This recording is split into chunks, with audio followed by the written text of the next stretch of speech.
Hello, welcome to the Brown Family Log Home. It's our newest exhibit at the Rocky Museum. In 2021, the Brown family decided to donate the original house to the museum, and we began a campaign to fundraise and apply for grants. But you probably want to see the inside, so let's go in. In 1928, Benjamin Leeson applied for entry onto the land under the Homesteaders Act, which meant that the land was free if you completed several improvements, and he set out to do that, building the log home, barn, and a stable. He later added the dormer windows upstairs, and he and his wife and 4 children moved into the log home in December of 1930. He built the kitchen addition and plowed 17 acres, which allowed him to pass inspection, meeting the homestead grant requirements in 1934. Mr. Leeson's health challenges led him and his family to move to BC a few years later. Then the Glenn and Eva Magoon family rented the quarter from Mr. Leeson. In the summer of 1938, one of the children, Vernon, and Glenn, the dad, contracted polio. The son recovered, but sadly Glenn did not. He passed away at the age of 35, leaving Eva a widow with 6 children. About the same time, on the west side of the North Saskatchewan River, Calvin and Elizabeth Clement were raising their family. They had 6 children, and Elizabeth delivered a baby, but she passed away from complications of childbirth. Calvin asked friends and neighbors to help him out, and the children were placed temporarily with friends. Calvin was working as a sawyer in the lumber camps around Rocky Mountain House. Mrs. Magoon and Mr. Clement met, and they were happily married in the yard in front of the log home in 1941. This meant that the newly joined family totaled 14 people. Mr. Clement had let the baby be adopted by the friends who took care of her, so his 6 children plus Eva's 6 children made an even dozen. Eva and Cal went on to have one more child, a boy. You might assume that the log home was now overflowing with people, but some of the children were now 16 years old at the time and were already earning money away from home. There were 2 bedrooms upstairs, one for the girls and a second one for the boys. 4 girls slept in one bed, and on the first night it would be 2 of the girls' turn to sleep on the outside, but then the next night those 2 switched and got the warmer spots in the middle.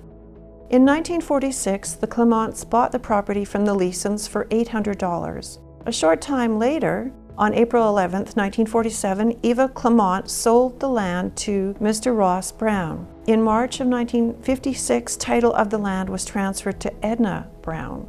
Mrs. Brown had 5 children: William, Alvin, Adela, Alan, and Evelyn. Edna made a living with a small herd of cows and various other farm animals.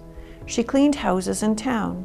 She was noted for her baking, especially her matrimonial squares, which others called date squares, and she always had a pot of coffee on for her company. In her later years, Edna would spend the summer in her log home, but then when it was too difficult for her to manage the farm during the winter, she moved into the lodge as a winter resident. She passed away in 2002, leaving Willie and Alvin to run the farm. When Willie moved away, Alvin and his wife Joyce continued to farm the property. Alvin Brown passed away in 2017. Joyce has now herself moved to the lodge in Rocky Mountain House. And the information on the Magoon and Clement family was all put together by Karen Paquette, whose mother was one of the Clement girls. Today, the Brown family log home is one of the highlights at the Rocky Museum, where the past comes to life. The museum tells the story of Rocky Mountain House and surrounding area through artifacts, exhibits, and hands-on displays.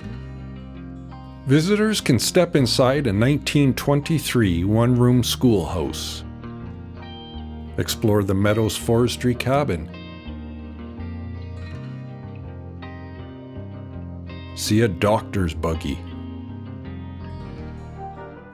or listen to the 1916 Amherst player piano.